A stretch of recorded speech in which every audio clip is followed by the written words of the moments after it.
Yan ho. Native ho sana mga kanayon. Kaso 2 araw na ho kami naghahanap ni tatay. Wala kaming makita. Kahit sa palengke, itong belly na lang. Pero ganito pa rin po yung available. Putol. Gusto ko sana yung isang malaking buo. Pero pwede na yan. Dahil napanood nga daw po ni nanay, yung panganay po nila tatay, yung mga upload ko sa Thailand. Pag nagmumukbang po kami ng lechon. Hindi naman niya direkta sinabi na gusto niya matikman. Pero parang nagpaparinig. Pagbigyan na lang, baka naman humahay blood. Meron pa nito. Alimango. Ito lang din yung available. Wala silang malalaki. Pampababa ng dugo. Ito ho pala. Papait o kaya yung mariguso para naman balanse ang kain. Alin lang po yung mga normal na ginagamit naming sangkap doon. Yun din lang po ang gagamitin ko ditong panimpla. Asin, paminta, betchin. Medyo dagdagan natin. Itutulo din naman ho yan ng katas. Tanglad, saka sibuyas. Dito ko na lang po, pagsasamahin itong dalawa, siguro ganyang kahaba, para isang ikutan na lang. Yan. Ito lang po, yung medyo mahirap dito, yung pagtatali. Yung, sakit sa likod, sa baywang, natapos din. Ito po yung ating panglitsyong belly.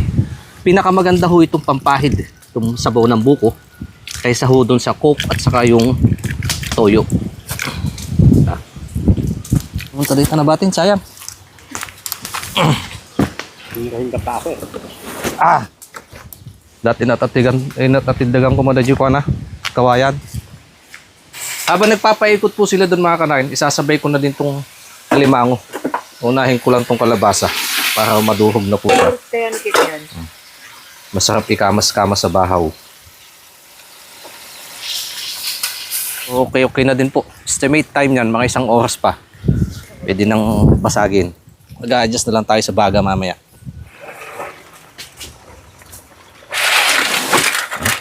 Sakto, may sabaw ng kaunti. Eto naman po mariguso, kaya papait kung tawagin niya po sa mga Ilocano. Hindi ko na masikaso, kaya sinanay naman ng paglilinisin ko. Salad, titimplahan niya lang daw niya ng luya, kamatis, sibuyas. Ayos na. Sabay ko na din po itong mga gulay-gulay para hindi ma-overcook yung alimango. Ito yung ating kakanggata. Kaunting dahon ng malunggay. Nag-iimasin mayang. Nagtatawag na po ng kasamahan, kaya itaob na natin itong kanin. Ganda po ng pagkakaluto. Lutong check muna tayo. Yan ho. Ito natin yung loob. Yun o. Bango. Bango. Tama-tama po. Andyan na din yung nag-request. Si nanay. Pag ito na high blood pa, aywan ko na lang. Yun o. Lutong check. Sarap. Lechon. Yun. Balat agad. Unang At dahil request nga po ni nanay, mainit na lang. Ay, walang tikim. Lutong check. Gimme!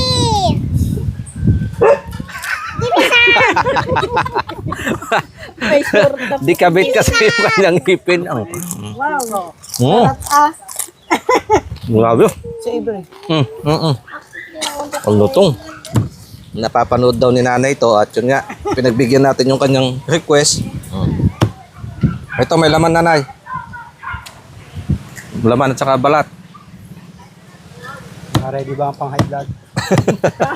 Ay may pangunta naman ito yung marisugo. Ayan yan, papait. May papait sa loob. Pangunta.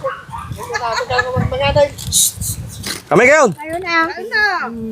Kuha ng plato mo. Ayusin mo na yung pagkain na. Ay yung alimango pa. Para sulit na si nanay. Pakainin pa ng alimango. Malutong. Oh. Yummy, juicy, labas ng katas. Pwede ba ako inguya? Sarap. Tikim. Inguya lang ako. Kuha ka din. Sarap. Oh, ito anak ko. Ano, balat or laman? Balat. Balat. Oh, Dabe. Ay, kala ko. Yung lechon, alimango pala naman ang binabanatan ni baby. Si nanay, ginutom na din po. So, kumuha na lang dito. Patong na lang sa table. Kanya-kanyang hanap na lang po ng pwesto. Dito yung iba. Nandun na po sa kabila yung iba. At kakain na din ako mga kanayon. Inabot ng gutom.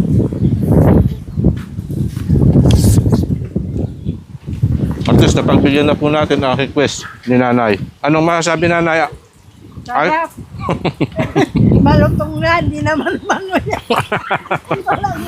Malutong na daw kaso. Hindi manguya at wala nga daw ngipin. Kuan na lang, supin na lang, kunin na lang yung lasa.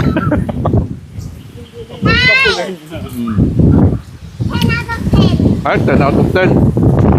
Yung. Oh. Ibaba ko na din po ang cellphone mga kanayon.